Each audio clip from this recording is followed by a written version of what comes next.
OOMF, what does it mean? Hey everyone, welcome back to our channel. Today, we're going to dive into the world of internet slang and unravel the mystery behind the term OOMF. You might have seen it on social media platforms or in text messages. But what does it actually mean? Let's find out. OOMF is an acronym that stands for One of My Followers. It originally gained popularity on platforms like Twitter, where people would refer to their followers without explicitly naming them. It's a way to mention someone anonymously, often used when sharing personal or embarrassing stories, asking questions, or simply commenting on something related to a follower. Understanding a term is easier when we see it in action. Here are some examples. 1. OOMF is really funny. This means that one of the speaker's followers is very humorous, but the speaker isn't specifically naming who it is. 2. I wish OOMF would notice me.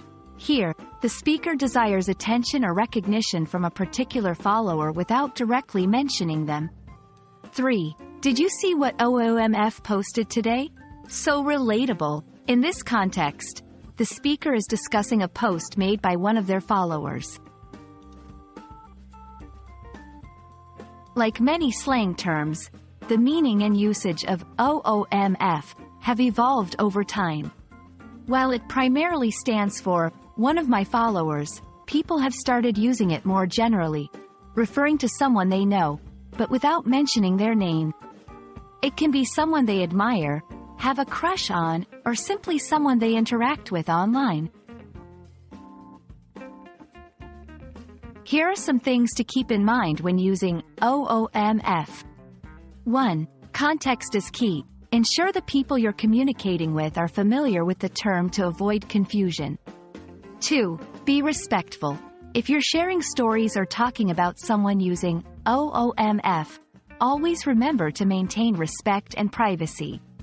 3. Stay updated. As with all slang, the meaning and usage can change. It's always good to stay updated with the latest internet lingo. And that wraps up our exploration of OOMF. We hope this video has shed light on this interesting piece of internet slang. Remember, language is always evolving, and it's fun to stay updated with new terms. If you found this video helpful, don't forget to like and share. Until next time, happy learning!